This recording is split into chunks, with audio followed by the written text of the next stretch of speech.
shadow of the weary heart. Truth cuts the dark like a flaming dart. Voices rising strong to lift the call. This is the time we give it all. Lynne Scott Haggerman bringing the fire. Words that ignite hearts burning higher. Faith and power, no chains can bind. Step into the light and leave fear behind.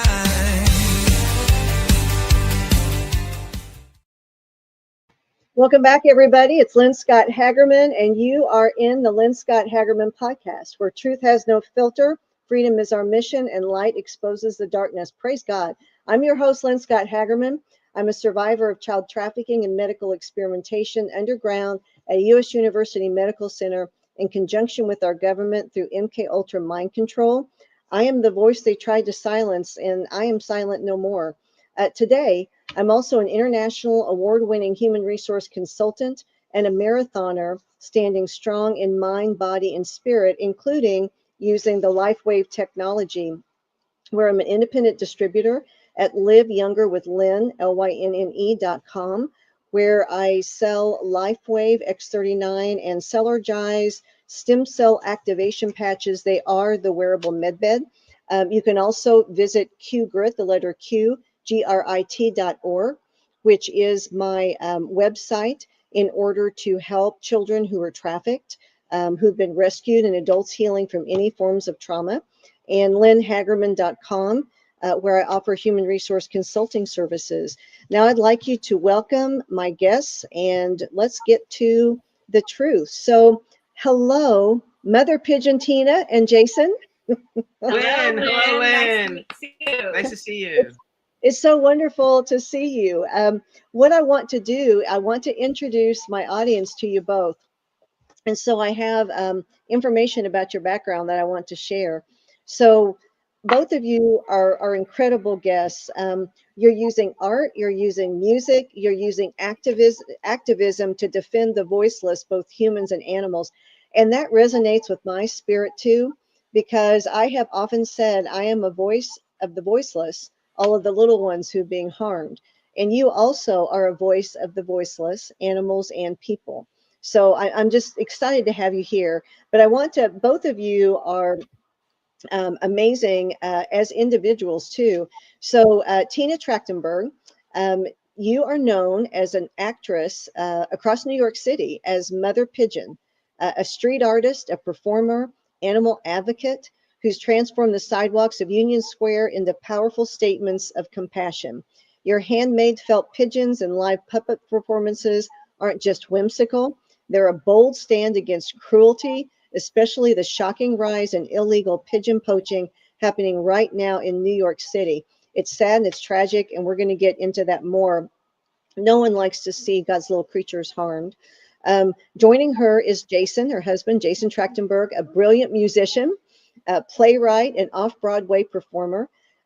He's known for the Trachtenberg family slideshow players, Me and Lee the Musical, which is a story about Judith Very Baker, who I've had on the show. She was Lee Harvey Oswald's girlfriend at the time of the assassination. And Jason's also known for a body of work that blends humor, history, and activism. Together, they create powerful narratives that awaken both hearts and minds.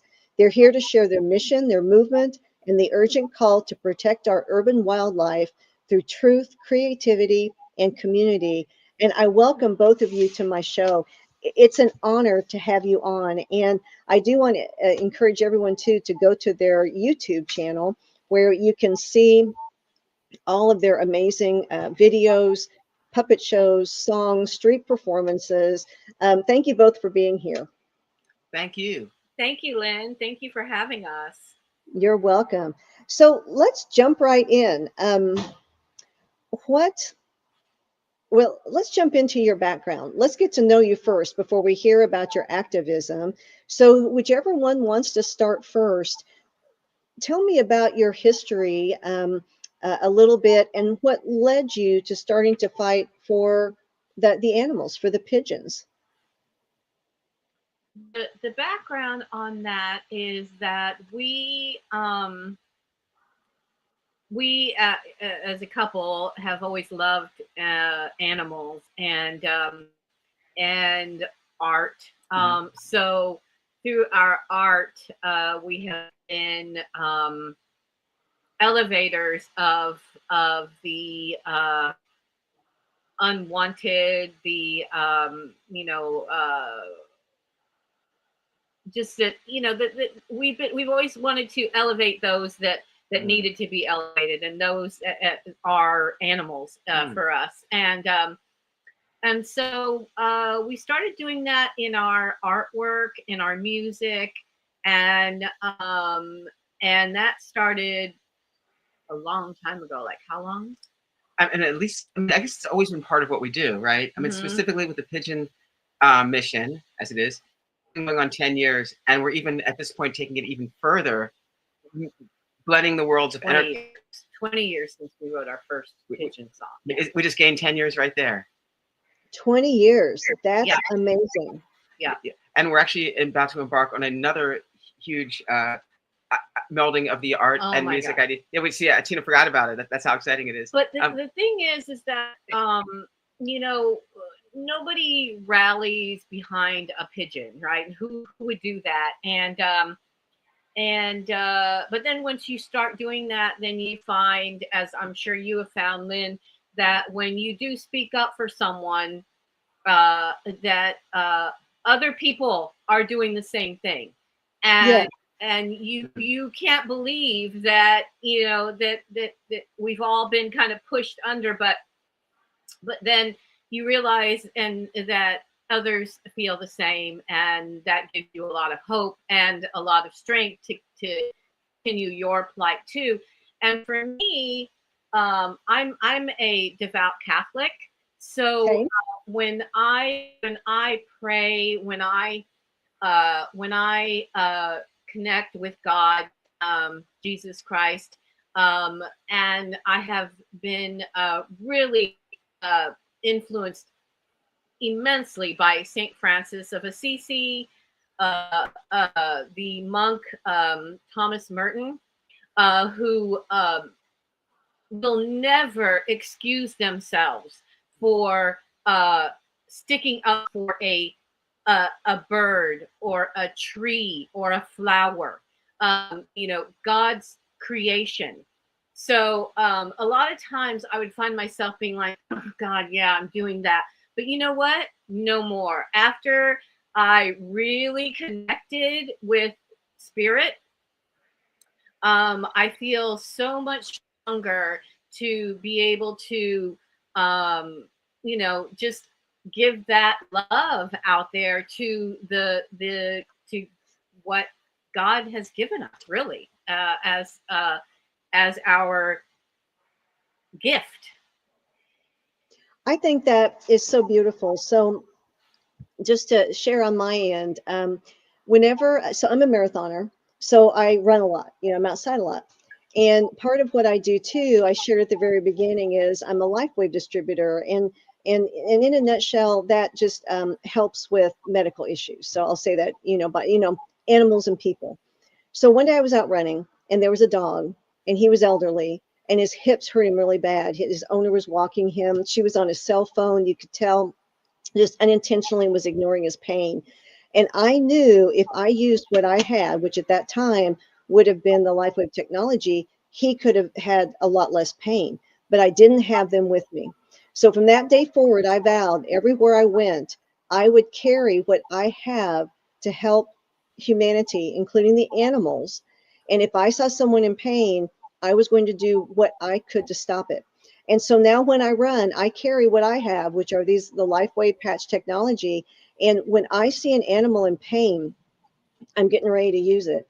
And I have a friend who's a bishop, and he said, Lynn, you're like Saint Francis of Assisi.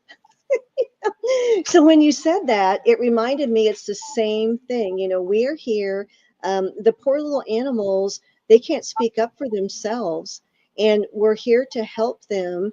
And I saw one of your photos online something about they're cutting the little pigeons' wings off. I don't know. It was just horrific what they're doing to these. So share with me what they're doing to these poor little birds. So this has been going on for decades. There are these private clubs in Pennsylvania. They are shooting gun clubs and private gun clubs. And what they do is they hire people in New York to go around to street corners, parks, and net the pigeons. So what they do is they put a net down, they put food on top, and then the pigeons come thinking, yay, you know, I'm being fed by loving people. And they snatch them up by the thousands, and then they drive them across state lines, and they drop them off at these. They sell them to the gun shoots, and at the gun shoots they cut their wings, and they put them in a catapult and they shoot them. That is their fun, and that is their income, and it's been going on, like I said, for at least 30 years. Nobody has cared at all. And what happened was, because I have a big social media following, it happened to my flock that I take care of, 300 pigeons that I take care of every day in the park. And so when it happened to my flock in April, I just posted a video crying and saying half of my flock is gone. It happened. Oh, it happened to my flock. These are pigeons that I have rehabbed, brought home. We take care of them. We raise them. We let them go. People will bring their pigeons to us because they rehab them, a hurt wing or a baby. And then we release them and we go, oh, they're going to be totally safe here because, I feed them every day. We give them fresh water. I pray for them. And I said, they're going to be totally safe. This is a great place for them. And we were doing it on my roof. Well, this was completely safe. And then my landlord decided, no more of that. So I had to train them to follow me to the park, which is only a block away. They were trained to go there. And so after they got trained, over the year, they all would meet me there in the morning. And then April 4th, I noticed that half of them were missing. And I just posted a video saying, I have really bad news, everybody. I had at that point, 30K followers, or probably over 50 at that point with all my other social media. And people went crazy. People were so upset and angry. And and I had one of my followers say, you know what, let's do a protest. Let's really get these people. This is it, done. They messed with the wrong flock. And so we did. And after that, it was the New York Times, the New York Post, every publication did a story, every news channel. We were at the park. We were here every day doing interview, telling people what was going on. And thank God, it has stopped in my park, but it continues in other parks. One gentleman got caught doing it in Manhattan. He got arrested, but we don't know what's happening with that right now. And so we did do another protest in front of the place that actually hires people to net them and then hold them. And that's in Brooklyn, very close to me. And so the good news is that people now know what is going on when they see this. Before, people just thought, is that the city? What, some people would fight these guys. A lot of times these guys got beat up by pedestrians, by heroes. And so now they're not going to get away with it like that, because after being, the light put on it, Yes. We are able to get more tip-offs of when it happens, and we just continue. I was telling Jason today that I ran into a couple that lives in Brooklyn. They've lived here their whole lives, Yeah. and they're a beautiful older couple. And they said to me, you really have to be careful because you're putting your life in the hand. You are the safety is these people don't care. They, you're messing with their livelihood, and just be careful because you and your husband are at stake here. And I, Jason said to me, I would die for certain causes, and I know that you die for this cause. I said I obviously would die for this cause, or I would have never told them. I never would have exposed them.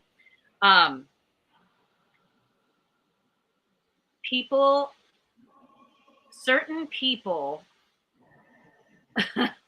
that are raised here in Brooklyn are raised with extreme trauma, and therefore they exude trauma, and they are not nice people. And a lot of these people are the ones that shoot the pigeons and think this is a good time. And so we have done this, and thank God we've been safe. After I did the first interview, I said, okay, well, at least everybody knows if something happens to me, they'll know who did it. And so the couple today said to me, be careful. These people don't care about you, and they know where you live, and they know that they can send anyone over to harm you and your husband. So just be really careful. And that did scare me. And I said, yeah, I know. I mean, I've carried protection with me. I am, doing what we can to take care of ourselves. And thank God we got through the main thing so far okay. And so it is a risky thing to have done.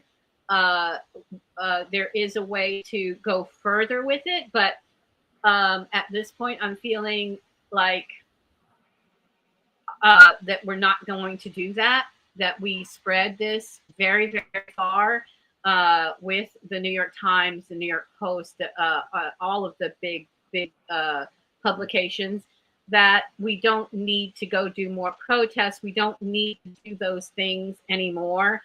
We don't need to challenge them as individuals, because we're not going to change them.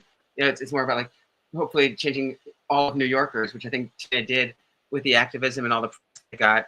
And now we can continue by doing it through art and entertainment and all that stuff. But taking on the gangsters, us taking on gangsters probably isn't really a fair match. These are really big guys.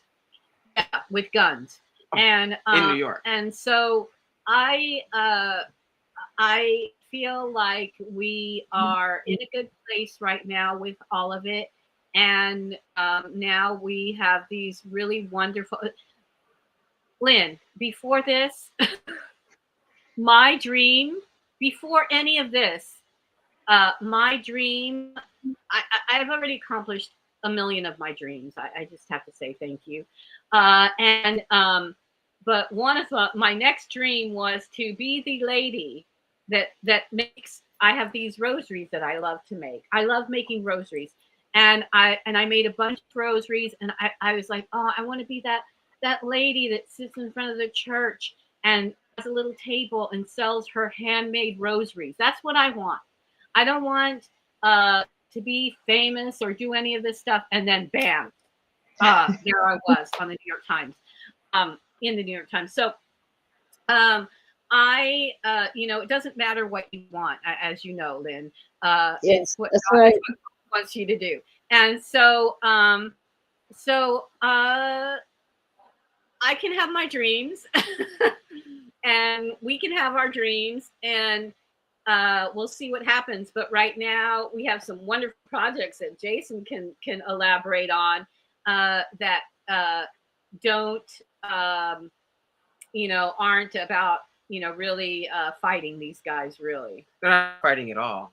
Just the So, opposite. and before we do that, I have just a few follow-up questions because I know my audience is curious. So first of all, I love how you were sharing that your dream was to sell rosaries at a little table, and then look what God's dream was. So with me, I have just been sharing my testimony a year and a few months, and before that, my dream was to go to churches with 10 members and share my testimony. That was it. I was going to like hide speak. That was my big dream, hide speak. And then the very first time I spoke, God said, no, I want you to talk on Michael Jaco's podcast. And I don't know if you know him. He's former CIA Navy SEAL. And he had a following of like 125,000 or 120,000. And I'm like, God, don't you think that's kind of big? And he said, yes, I do. So it didn't really matter though. So I understand, you think you're going to sell rosaries at a little table, but no, you're performing major performances on the street. And I think what I think is beautiful is your relationship with God and how he asked you. To me, that's one of the major points of this story. It's the time that we're living in. And I hope my audience that's listening, when God has plans for each of us that are amazing. And when God taps us on the shoulder and asks us to do something to help humanity, the animals, the world, we can say no, and go. I could have, hidden and given my testimony. You could have been selling rosaries at a little church, but instead we said yes. And then we were in for the adventure of our life. And that's the amazing thing is I encourage people when God taps you on the shoulder, just, I encourage you to say yes.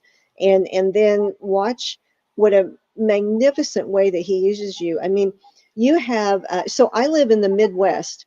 So New York is just, like a whole different world for me. But I know enough to know if there are two human beings who can rally New Yorkers around one cause for good and what's right and what's just, that is an amazing thing. And my hat's off to you. I mean, and so is my heart. It touches me deeply what you've done. Thank you, Lynn. It's a miracle. It's a miracle. Yes, There's it is. many miracles, many beautiful miracles every day for all of us. You just see them, and you have gratitude for them. Yeah. So when this started, I was just like, this is a miracle that this is getting out. All of the animal activists that have been working on this for 30 years have never gotten anything. Zero. Crickets. And unfortunately, my flock and many other flocks were sacrificed for this. And but we are up. We are going up, and this is a better time.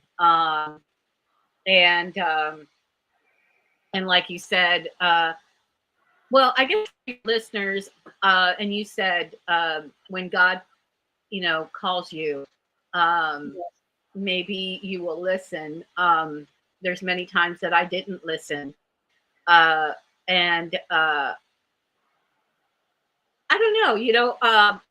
I think a lot of times I do listen, and I feel it. I feel the call. I feel nothing's going to stop me from whatever's happening here. And it's it is our, I don't know if I want to say duty. It's our it's our responsibility to be here and be that for God. So yeah, I'm really grateful. I'm grateful for Jason, who is incredible at collaborating and making this all happen. And, you know, for people like you, Lynn, who are out there, you know, doing your thing. So, but yeah, so we have these other projects that we're doing that are surrounding all of that. And do you want to? Yeah, well, there's a lot going on for sure. I guess I can tell you about our most recent one, or something more follow-ups in regards to the pigeon stuff. But yeah, like just to follow up on what Tina was saying, it was just a tremendous media avalanche and an exciting storm, which is like the phone ringing off the hook, and just get the word out of that. It was just, I think they were really drawn to the story because of Tina, because it was this interesting artist, and who just had a whole take on activism than and intent as well too. And I think obviously they could feel that. But so yeah, that's a good point for your listeners too. So if you have something that you want to someone or something you want to shine light on or elevate in some manner, I think it's very important to open your heart and just do not worry about what anyone tells you. Really. Amen. I mean, you are going to get so many people telling you, what the heck are you doing? Why would you do that? And then you will hear God be like, you're good. You're good. Yeah. Keep going. That's right. You'll know. But yes, I can verify. I mean, in my own life, it's the same. And I know my listeners who have different callings will verify it too. And this is how we change the world. One person at a time, one animal at a time. This is how we help humanity and get to the other side of where we're at now. Yep. There's so many possibilities. And also one meal at a time as well too. We could do so much as far as like what we're taking into our system, with whatever foods agree with us. Food choices are a personal thing, but I think it's how we take it in, how we prepare the meal. We can change ourselves one meal at a time as well too, and then have that intent and focus to do all the stuff that we do as far as our work and interactions and fun stuff and art stuff and serious things as well too. But one meal at a time as well. Yes, very good. Just going to throw that in there. Well, Jason is an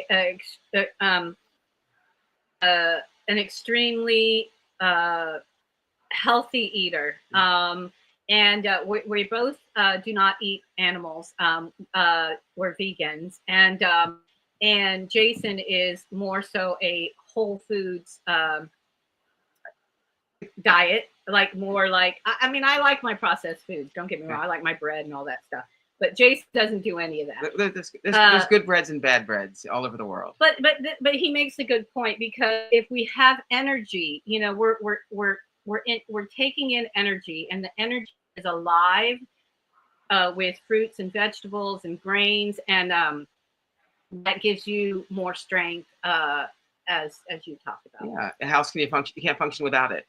Without that, it's almost, the rest of the stuff isn't even possible to be done done in a way that's comfortable. But speaking of, so we have a new act that we're going to be debuting here in New York, and it's kind of a culmination of everything we've ever done before. And this is actually the world premiere of us announcing it anywhere. This is the first time. Oh, I'm so honored. Okay, I'm all ears. It's a Patriots Prayer Network exclusive. Here we go. Oh, I love it. Okay. Right here, at the 29-minute mark of the show. Okay, so I'm a professional, Okay. Yes, you are. Thank you. So Tina and I are starting a new musical project called Mother Pigeon Southern Revival. Oh, I love it. Together, here we go. Mother Pigeon Southern Revival. And it's going to involve fun costumes of animals, the city animals, including the rat, the raccoon. Of course, Frankie the pigeon will be there. Mother Pigeon, of course, it all surrounds her as almost like a Dolly Parton-like character. But it's going to be activism and fun music, all with a Southern flair. It's all going to be my country songs, my guitar stuff that I do. Mostly I do kind of like I go country if I have to. And so Yeah, you can. thank you. So what happens is there's a new establishment opened up here in New York called the very well-known country singer Lucinda Williams opened up a venue in New York, and it's become very, very hip.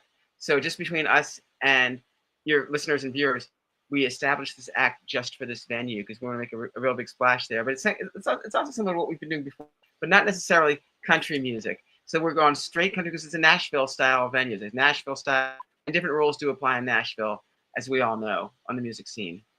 Yes. So it's called Mother Pigeon Southern Revival, and we're going to just maybe take the city by storm with this. It's a lot of fun, or if not, just continue on a long line of these projects that we do, and we try, and we push, and we just try something else. And we're definitely never stuck on one genre or one theme. And we're really good at bouncing ideas off each other. It's a really good mix. If we were both songwriters, or if we were both crafters, or what if we were both poets, or God forbid if we were both stand-up comedians or something like that. Jason. There's no way we'd be able to put out the kind of material that we do.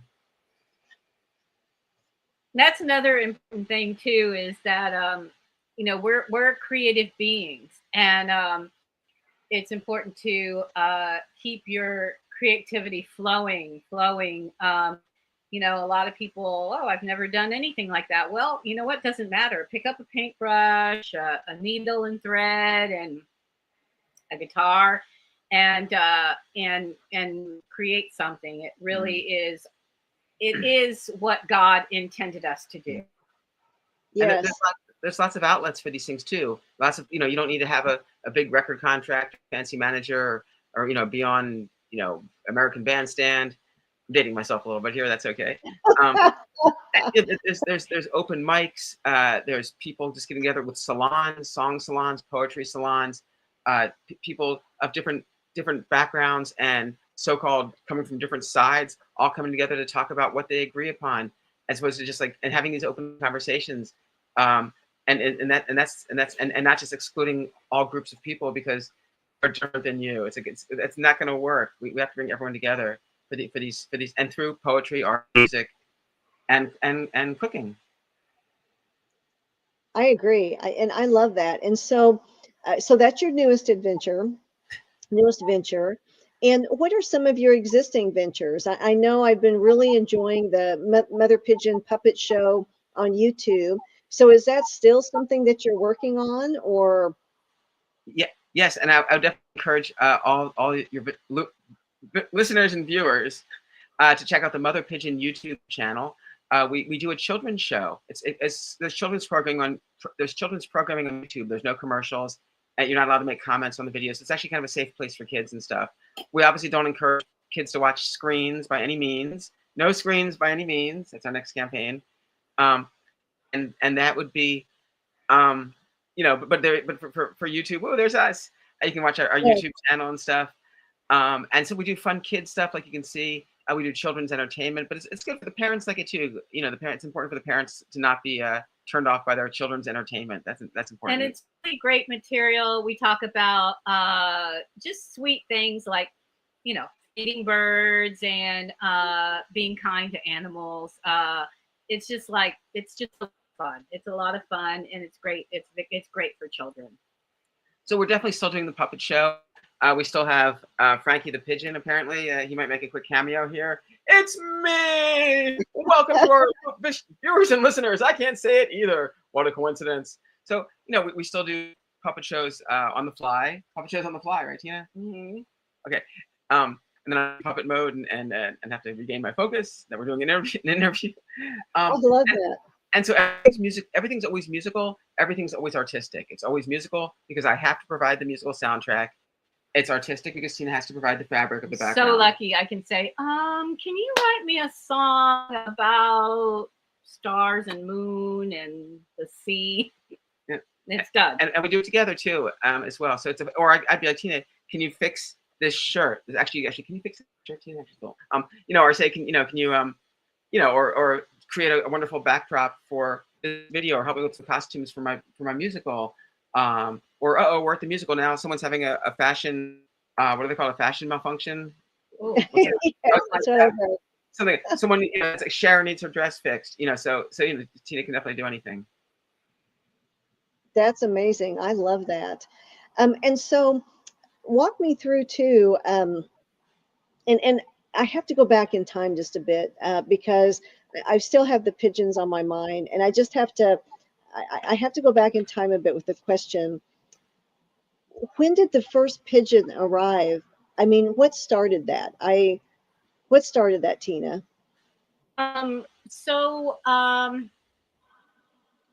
What started the whole love and caring for pigeons is Yeah. Well, I've always loved feeding animals. And so when we moved here in the 80s, we would go to the park and sit on a bench and feed the birds, what New Yorkers do.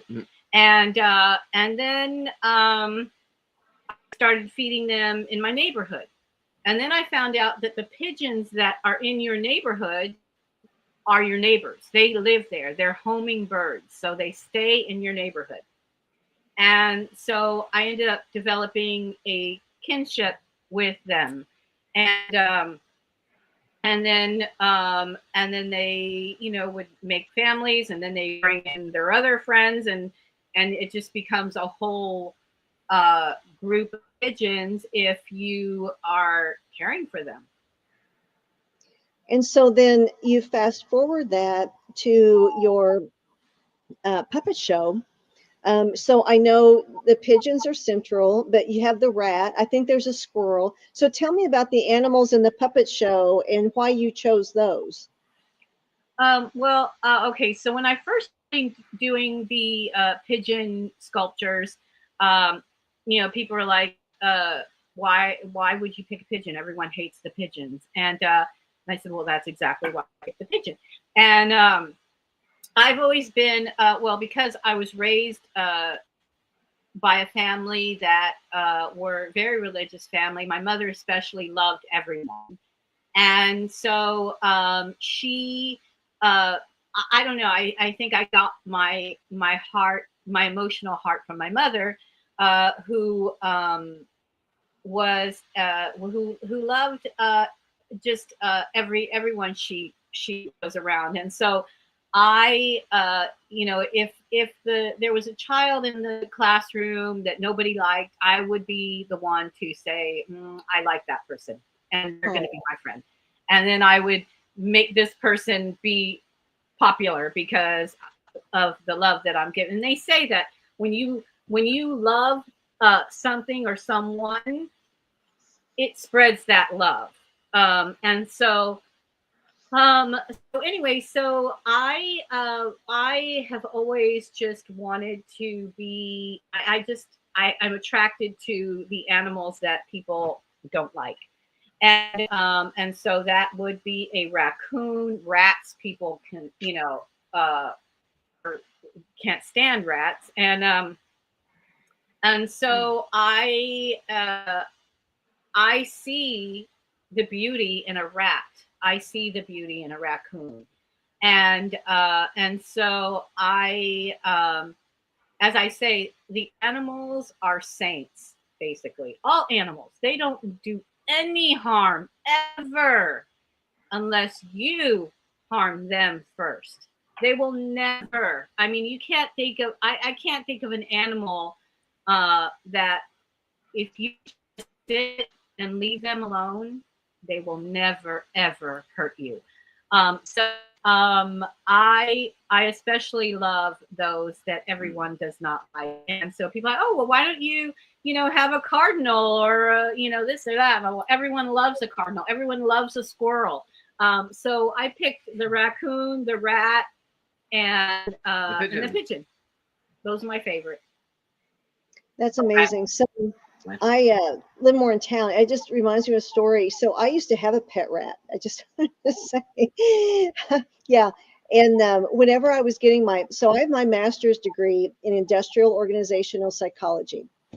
And to be able to get my master's degree, I taught a class about classical conditioning, which is basically positive reinforcement works. Being positive with other people works, but we used animals. And so I was able to use rats, and people would keep them for pets after class. So every student got a rat, and then we would teach the rats to basically perform. I mean, like for real, like what you guys are doing. And they would earn food, by doing certain, it's like you taught your pigeons to follow. I mean, I've never heard of such a thing, but I can relate. So you taught pigeons to follow you a block away.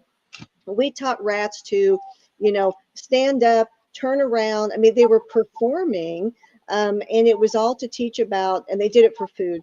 It was all to teach about the power of positive reinforcement.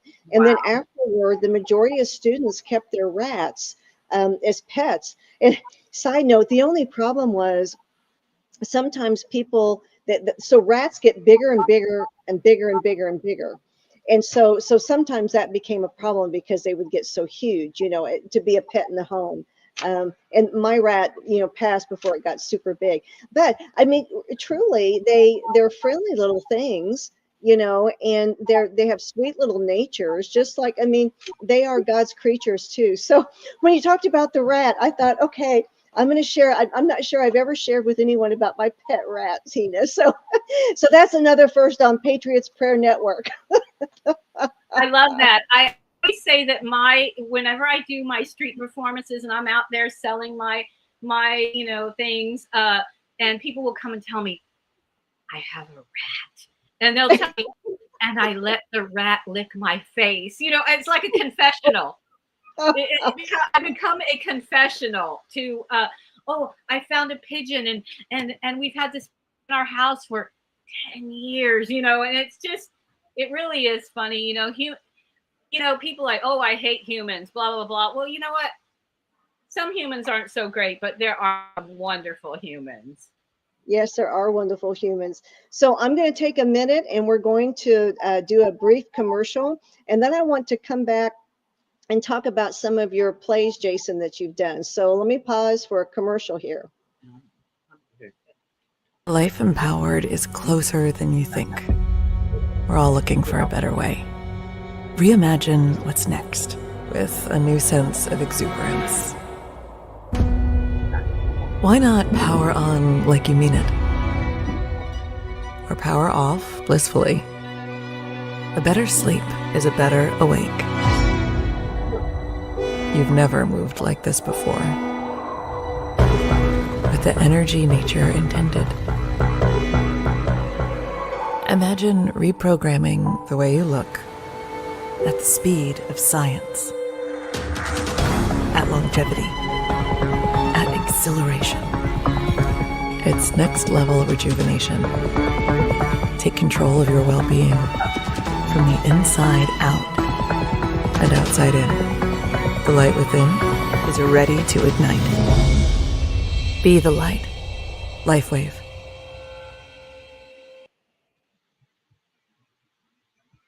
So we're back, and with LifeWave, that is the stem cell activation technology with the X39 and Celergize. So welcome back. I knew Tina wasn't feeling well, and she did awesome. I mean, she did amazing. But welcome back, Jason. Thank you. If that's not feeling well, I'd like to see what feeling good is. I know. She said she didn't feel well, but I thought, you'd never know. So, everyone, be in prayer. Thank you. And she will be back to say goodbye to everyone at the end. Okay, good. Because that's showbiz tradition. That's the way it's done. I love this. So, Jason, you are very, very talented in many areas. Musician, playwright, off-Broadway performer. So tell me about some of your works. I know specifically you and I have had conversations of the Me and Lee. And for my audience, I interviewed Judith Very Baker. I have my own Rumble podcast too, the Lynne Scott Haggerman Show. And I interviewed her for 2.5 hours. She's going to be a guest on again. but she was Lee Harvey Oswald's girlfriend at the time of the JFK assassination. And so she talks all about that, all about her life. And she wrote a book called Me and Lee. And what I think is amazing is before the podcast, a few days ago, Jason and I were talking, and he said, oh, yeah, I know her too. And I did a musical, and I got to meet all of these. That was most astounding too, Jason. You got to meet so many of the people who survived, lived during that time. They were there that day. So let's talk about this. Yes. So it's just a testament to Judith's story that so many of the living witnesses who are still alive today, who are mostly in their 80s, obviously, are flocked to her. And her convention that she does, she has a JFK Truth Convention every November in Dallas. It's happening again this year. And then every October, she does a Lee Oswald New Orleans birthday walk around October 18th for Lee's birthday as well, too. So Lee Oswald was an American hero. He did not shoot Kennedy. He risked his life. Yeah, I'm just he risked his life trying to protect him on several occasions as well, too. And so Judith's story, when she came out of the woodworks in the early 90s, really kind of just blew the roof off of so many other, assassination researcher stories who were not living witnesses. And a lot of people also, like Judith says, because she's a woman, they also don't want to take her as seriously as well, too. But her story adds up so completely. It's only a troll or just someone looking to be contrary would try and would pick it apart, whereas the Warren Commission can be picked apart from beginning to end. So we love Judith Berry Baker. I wrote a musical based on her story called Me and Lee. It's available on Trine Day Press, the book is. And my musical, Me and Lee, the musical, is on YouTube. So it's pretty easy to find. Judith did vet it for accuracy. She also helped me with the pronunciations of everybody's last name. I did work on my Lee Oswald accent a little bit for that time on how to be able to properly speak like him. That's good. Yeah, thank you. And so, but of course, his whole life is pretty well documented, especially with all those radio and TV appearances that he made as well too. And you look closely at who sponsored that radio appearance of INCA, the Informational Council of the Americas. It was Dr. Alton Oshner, who Judith was working for. It's there. It's right there, and they're not even trying to hide it anymore. It's just so obvious. And Judith was the first one to put it all together with her story about the connection between the cancer research, yes, the bioweapon for Castro, and Lee Oswald's involvement in it. Jack Ruby's involvement in it. David Ferry's involvement in it, and Carlos Marcello. And she knew all these people personally. And of course, Clay Shaw, and and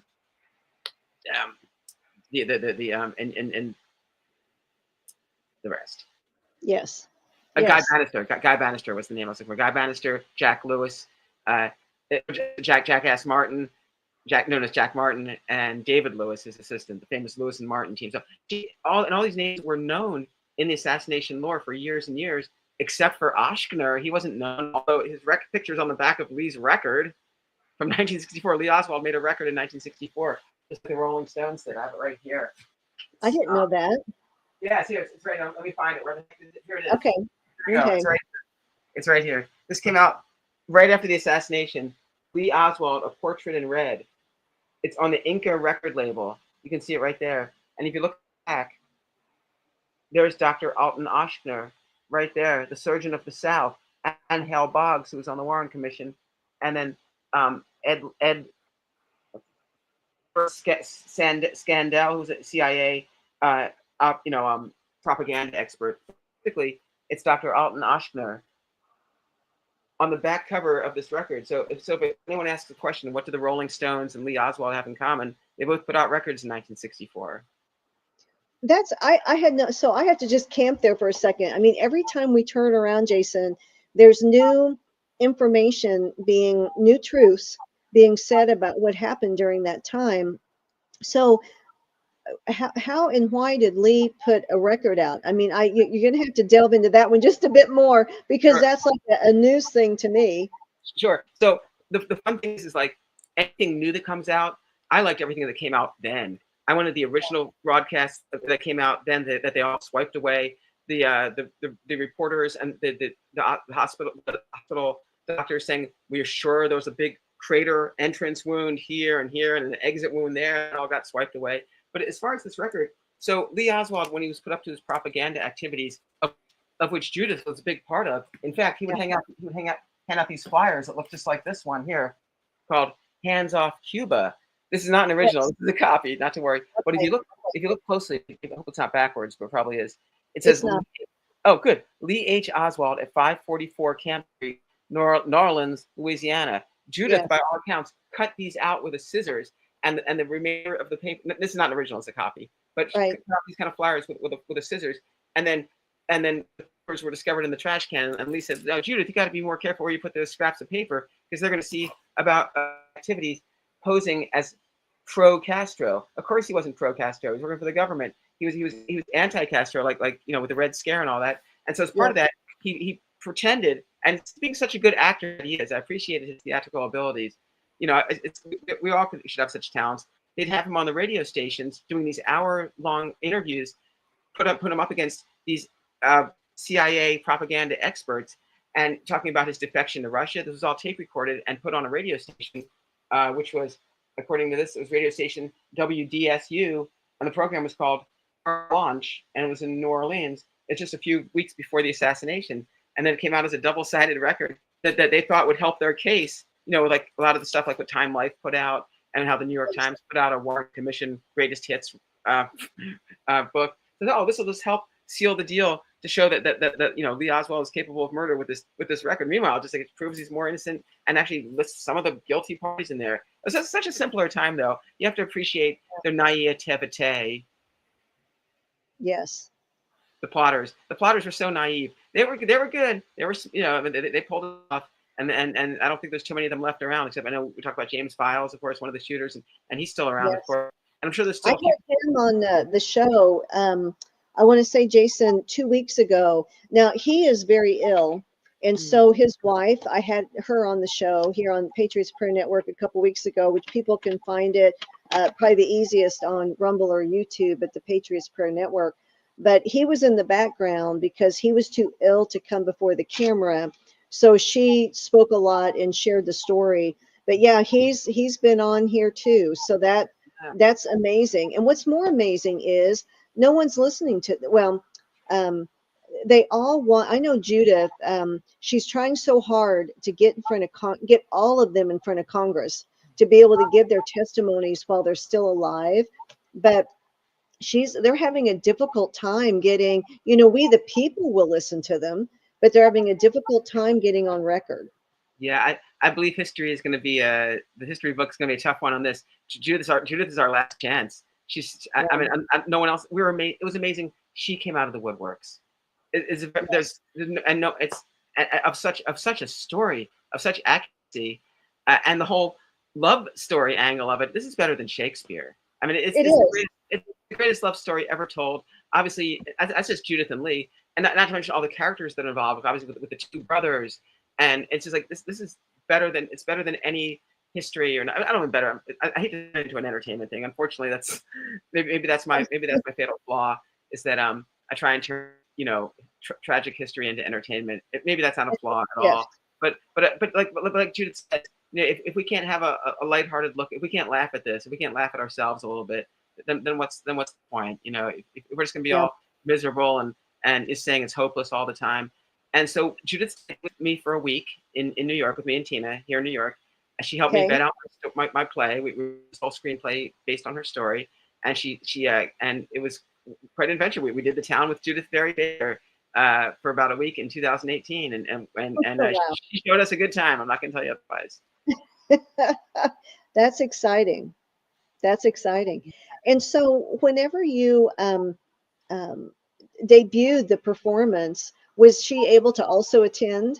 So Judith was able to attend our debut performance, and if you look at the videotape of the YouTube link on YouTube, me and Lee the musical, Judith comes up on the stage at the very end. It means you got to watch the whole thing. I mean, I guess you could skip to the end, but who's going to know? Except for everybody who knows everything you're doing on the internet. If you skip to the end of my musical on the internet, everyone's going to know it. Okay, so you got to watch the whole thing. Don't even try that. But then exactly. Judith comes up for about a 10-minute interview. We bring her to the stage. The audience asks her questions. We gave her the royal treatment for sure, and she did us. That's wonderful. So when you were talking to Judith, what surprised you the most when she was sharing the information with you so you could do the screenplay? What did she say or share that you thought, I had no idea? I'm surprised she's even alive, and that she even like, and she's had many deaths against her. She's just so humble, and Yes. she's like having like an aunt over, like, you know, a family elder, you know, who deserves our respect. And she had no problem with our humble abode, and when I mean humble, I mean we definitely, you know, we let her sleep on the good bed for sure, you know. That's But good, Jason. but you know, we have a very simple, you know, people would come to our house and say, this is some pretty simple living here for sure. For some city folk, you know, our apartment's definitely not fancy, and but she had. But I don't think she really cares about fancy stuff, you know, or even nice stuff. She doesn't even care. And she started jogging down the sidewalk. I mean, I guess the thing is, like, you know, well, the thing that surprised me, of course, is she carries around the three binders with her at all the times. That has her original Riley Coffee Company pay stubs in it. That has the money order that Lee sent for the fake Philadelphia chapter of the Fair Play for Cuba. You know, all these things that historians have known about for years. She's got them right in a 3-ring binder that she carries around like a student going to school in a backpack. And so that's it's pretty impressive. The stuff, like she just is guarding this stuff with her life is so amazing. And Tina's I wanted to add. I wanted to add. She's a brilliant person. Yeah, she's highly intelligent. Her IQ is off the charts. She remembers everything about every tiny detail of what happened. It is wow. And very impressive. And it all adds up. It's not like she's coming from like some weird. Everyone else is coming from a weird space, and that's the thing. And it was really difficult getting her story out there. And there were a lot of negative comments on YouTube. And I tried posting it around, and people were like, "How can you believe her? You know, she's a charlatan, or she's snake oil." Or I don't even know what they were saying, like the worst things about her. And she's like, "What are you guys doing? Just listen to her story. Have you actually talked to her? You can actually communicate with her on Facebook." Yeah, you know? Incredible story. Yeah. It is an incredible story, and I know, since, you know, for all of the listeners during the time, so we had a lovely, I call her friend now, and we still stay in touch too. And for all the listeners, during the time of the assassination, she was an atheist, and now she's a follower of the Lord Jesus Christ, and she loves the Lord, and she talks about Jesus all the time. And it goes to show me that the love of God, and how people can change. And so she is just an absolutely beautiful soul, and she is brilliant. I mean, our government recruited her out of high school to create cancer, to put in drugs. And she thought that her grandmother died of cancer. She thought she was helping humanity, because ultimately that would create a cure for cancer, which, by the way, she says we have, and that's been hidden from us, and that the elites get to take whenever they have cancer. So I'm just throwing that out there as a side story. But she honestly thought she was helping people. And then she found out along the way that she was not. And then along the way, that's whenever Lee came along too, because she'll tell the story how our government wanted to kill Castro, and they couldn't get the job done. So that's why they wanted to put cancer in a medication that was going to be given by a med tech to Castro at a regular medical exam. And frankly, folks, this whole thing should scare you, because, you know, just make you leery of, not to be scared, but leery of medicine. You fast forward to what we've all been through, and this putting things into drugs we're taking without telling us what it is has actually been a thing from the government for a long, long time. But so he was supposed to deliver that to someone in Mexico to get to Castro's MedTech. The person never showed. That's when he knew he was being set up. That was right before the assassination. And he told her, you know, he thought something was going to go down, and that he wasn't going to make it, whatever was going down. So that's just amazing. And he was in too deep to get out of the project. People were like, why didn't you just leave the project? Because if he left the project, his whole Russian intelligence would be exposed. They would probably take his wife out, and his baby, the second one was just born at that time as well too. And they would have gotten Judith. So it's just like, you know, he had to take the stand. and knowing all of this and meeting Judith and our lifestyle in general, when COVID came and you know what became mandatory or was going to be, we had no part in that. We were, you know, we're in a liberal state with liberal friends who were just looking at us like we were crazy. We lost friends over it. I got banned from venues because I wouldn't do the masking. I got thrown out of shows because I wouldn't. Well, and thank you for your gentle conversation, because we're also airing live to YouTube. Yeah, I know. So we have to. Oh, that's right. Sorry about YouTube will blast you off. I think we can be. No, I didn't say it. I didn't say it. No, you didn't. We're all being gentle. Yeah, we're all being gentle. Sorry about that. I thought for some reason if we were past the 1 hour mark, it was anything goes. Yeah, Jason. Sorry No, about I know you're teasing. No, you're fine. No, we love Halloween. We love Halloween and Halloween masks. We love it. You put on a mask for Halloween. It's fabulous. Love it. Love it. Trick or treating. We want healthier candies for kids for Halloween. You know, there's a lot of options besides these little chocolate bars. Is what I was talking about. Jason, Yep. I love Thanks, this. everybody. I love this. Thank you. I love this. Yes, I love this. Rewrite history and rewrite conversations as we go. Yeah, so we definitely done. didn't fall in line with any of that. That was not nope. We love Halloween. Yeah. Oh, go ahead about Oh, no, sorry. Oh yeah, but I'm still in touch with Judith. She still sends me $50 for Christmas every once in a while. Yeah, and I made her movie into a DVD, and we have an original audio soundtrack as well too. But yeah, I just recommend everyone to check out the movie. It's a really sweet, it's a lighthearted look at a serious subject. Lee Oswald sings songs, Judith sings songs. It's a lot of fun. There's a weird thing about cancer. We have a lot of fun with it. Like I say, it's a lighthearted look at a serious subject. And then we interview Judith at the end at a live interview at the debut of the show, which she was at the show. Never forget it. Did you say she sang? Oh, well, the character does. Oh, okay. I thought you said she did, and I thought, wow, she is extremely talented. She's a good singer. In fact, Judith and Lee fell in love to the music of the Everly Brothers. That was her favorite. And we don't believe that Lee ever got to hear the Beatles, because that happened, obviously it's well known in history, immediately after the assassination, the Beatles landed. Wow. By a month or two, and then, but by all accounts, he might have heard Bob Dylan.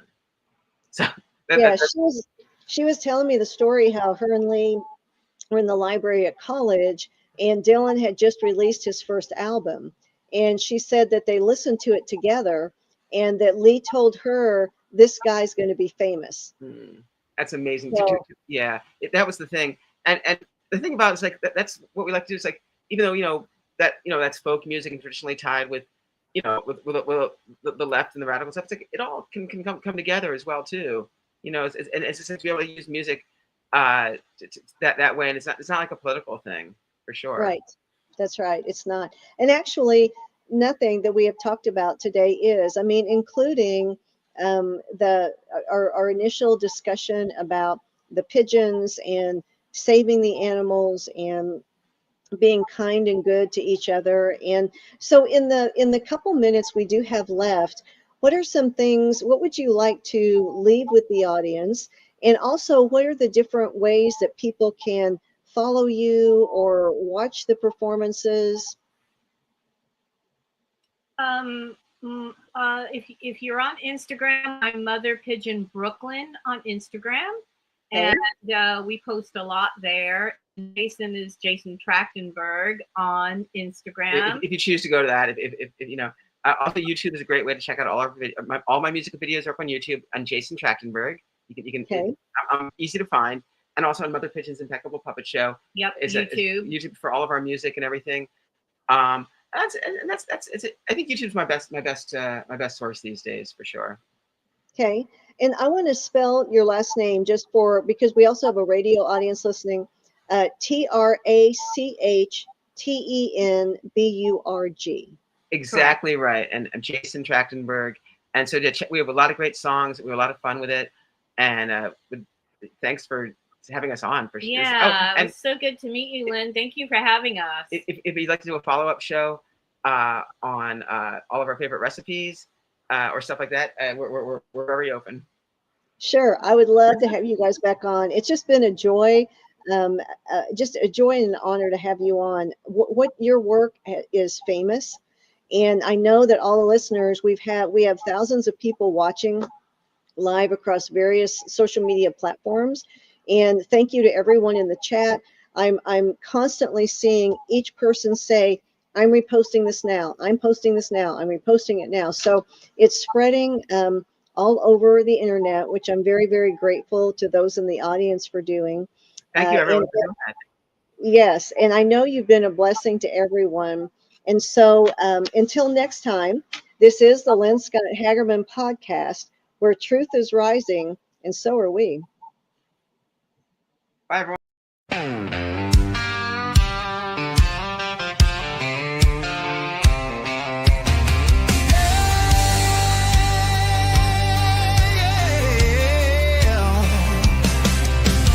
Light breaks the shadow of the weary heart. Truth cuts the dark like a flaming dart. Voices rise.